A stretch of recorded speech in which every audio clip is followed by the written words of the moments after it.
What's going on, Jets fans? Welcome back, and let's get straight to it, because the question on every fan's mind heading into the 2025 NFL season is simple. What is the single biggest issue that could hold the New York Jets back from being a legitimate playoff contender? When you look across this roster, the Jets are built to compete. They've got a hungry new head coach in Aaron Glenn, a defense stacked with playmakers, and a run game that should bully defenses week after week. But as strong as those elements look, there's one glaring weakness that sticks out above the rest: the passing game. And before anyone jumps in with arguments about the secondary or depth concerns, let's be real. This all starts and ends with Justin Fields and his ability to develop as a passer. The Jets knew what they were signing up for when they brought Fields in to lead this team. His athleticism is electric. His ability to extend plays, take off when the pocket collapses, and keep defenses guessing makes him a weapon most teams would kill to have. But raw athleticism only takes you so far in the NFL.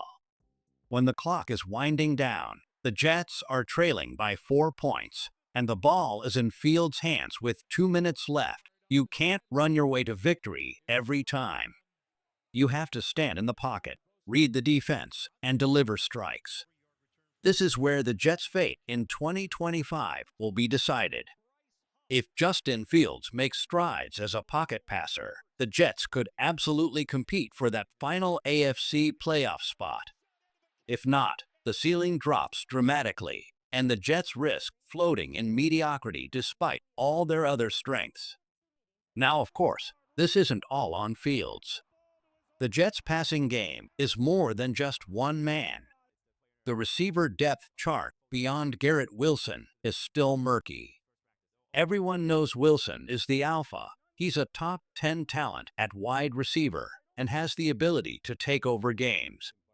But who's stepping up as that reliable second option? Is it Mason Taylor, the rookie tight end with mismatch potential? Is it Tyler Johnson, a steady possession receiver who thrives on third downs? Or maybe even one of the undrafted guys like Quinton Skinner or Brandon Smith, who've already flashed playmaking ability in the preseason? The truth is, the Jets don't just need one guy. They need two or three more dependable weapons who can take pressure off Wilson. Otherwise, defenses will do what they always do against teams with one elite option: double him, force Fields to go elsewhere, and dare the rest of the Jets' receivers to beat them. So, when you strip it down to the core, the Jets' biggest issue isn't just the passing game. It's a two-headed challenge. 1. Justin Fields must elevate as a pocket passer. 2. The Jets must identify and develop consistent weapons outside of Garrett Wilson. And that right, there is the swing factor between a 6-11 season and a 10-7 playoff berth. The Jets know they don't have to reinvent the wheel here. They simply have to build around their quarterback in a way that complements his skill set and grows his confidence. Let's start with Mason Taylor. Jets fans, this kid is no ordinary rookie tight end. He has the frame, the athleticism, and the mismatch qualities you rarely see in year one. Put a defensive back on him? Too small. Put a linebacker on him? Too slow. If the Jets are smart, they'll design plays that get Taylor heavily involved early, forcing defenses to respect him as more than just a check-down option. Then there's Quinton Skinner, one of the most intriguing preseason stories. That one-handed touchdown grab in the back of the end zone? Pure highlight, real material. At 6'5", he's the type of big-bodied target who can bail out Fields on contested throws, exactly what this passing game needs. Skinner's preseason grades have been off the charts, and if he can earn a roster spot, don't be surprised if he sneaks his way into meaningful snaps before midseason. Tyler Johnson is another name that shouldn't be overlooked. He may not blow you away with speed, but he's reliable, has great hands, and plays tough. Every successful offense needs a guy like that, especially for third and medium situations when the defense knows you're throwing. If Fields builds chemistry with Johnson, that could be the difference in sustaining drives instead of punting. But here's the other side of the coin. Developing these weapons takes time. And patience is not something Jets fans have had much of lately. It's been over a decade since this franchise has seen playoff football. Fans are tired of developmental years. They want results, and they want them now.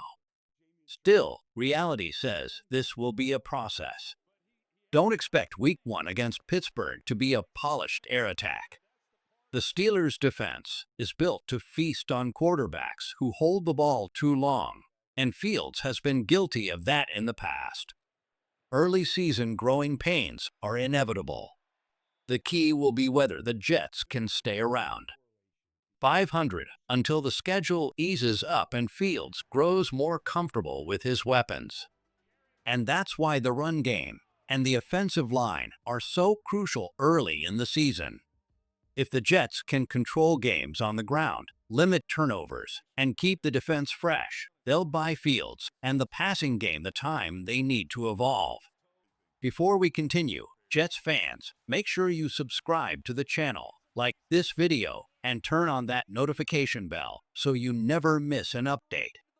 We've got breakdowns, analysis, and inside looks at the New York Jets all season long, and you won't want to miss it. Hit that button now, because this is your home for everything Jets.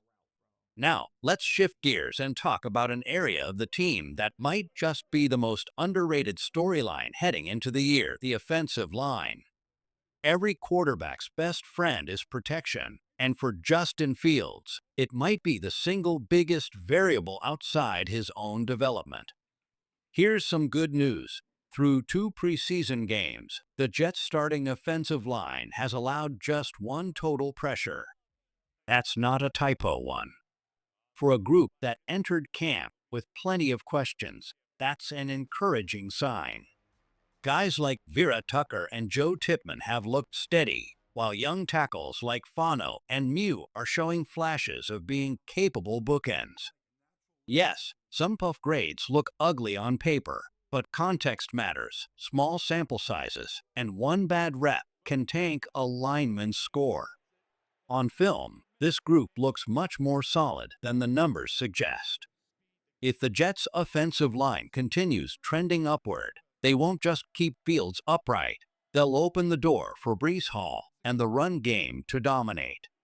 And that's where this team's identity still lies: smash-mouth football, controlling the trenches, and wearing defenses down. But let's be clear, eventually, teams are going to stack the box.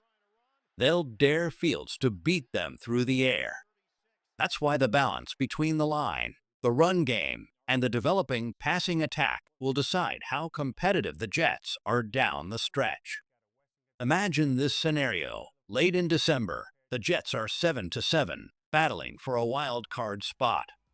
They're playing a must-win game, down by 4 points, with 2 minutes left. Everyone in the stadium knows what's coming.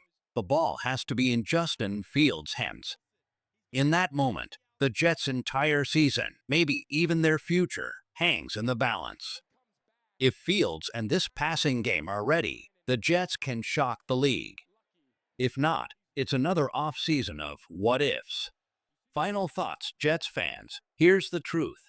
This team is closer than people realize. The defense is tough, the run game is dangerous, and the offensive line is showing promise. But none of it will matter if the passing game doesn't grow. This season isn't just about wins and losses. It's about finding out if Justin Fields is the quarterback who can carry this franchise forward. If he takes that leap as a passer, the New York Jets are not just playoff contenders. They're building a foundation for years to come. If he doesn't, the Jets will be left with tough questions to answer. So buckle up, because 2025 isn't just another year. It's a defining chapter in the New York Jets story. As always, let me know what you think, Jets fans. What do you see as the team's biggest issue heading into the season? Drop your thoughts in the comments below. And until next time, go Jets!